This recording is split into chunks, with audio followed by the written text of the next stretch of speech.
Magandang araw sa inyo mga katuwang. Ako po si Brother Ryan America, disciple preacher ng El Shaddai Tapatpat Chapters.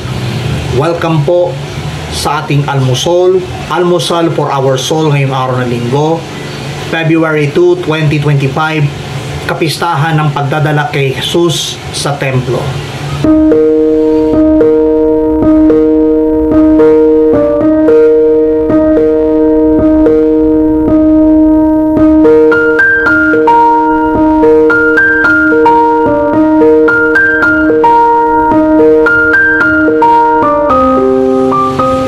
Ang mabuting balita ay Luke 2, 22 to 40. Ito po ang pinaka fresh at hot topic na kailangang tandaan. Sabi ng Ebanghelyo, ito'y nagpuri sa Diyos na ang wika. Kunin mo na, Panginoon, ang inyong abang alipin ayon sa iyong pangako. Yamang nakita na ang aking mga mata ang iyong tagapagligtas na inihanda mo para sa lahat ng bansa.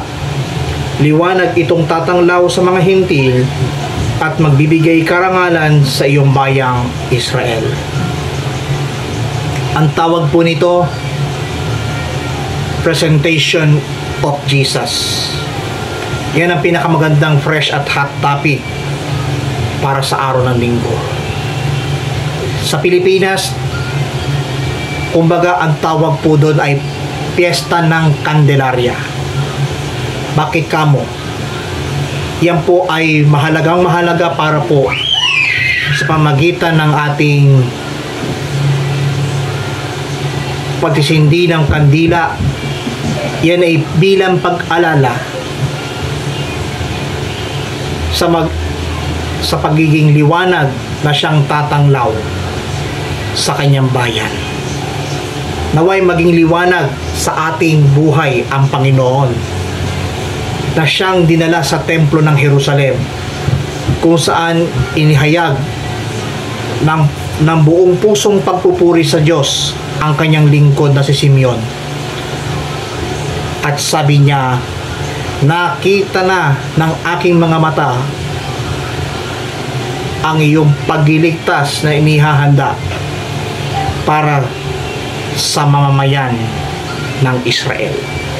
At harinawa, magsilbing liwanag na tatanglawin ng mga tao upang ang kanyang pagliligtas ay maranasan ng lahat.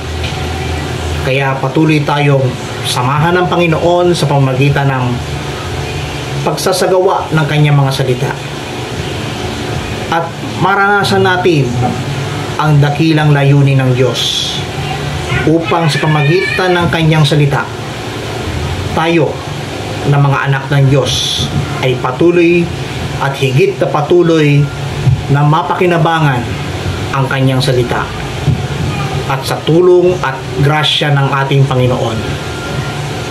Nawa, sa pamamagitan ng kanyang mensahe at kapahayagan, maranasan natin at higit po nating maranasan ang kanyang awa at biyaya buhat sa itaas.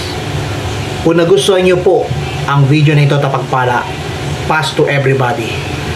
Punuin ang mabuting balita sa social media at sama-sama nating gawing viral, trending, fresh at hot topic, Lunes hanggang Linggo, ang mabuting balita dito sa Almusal for our soul.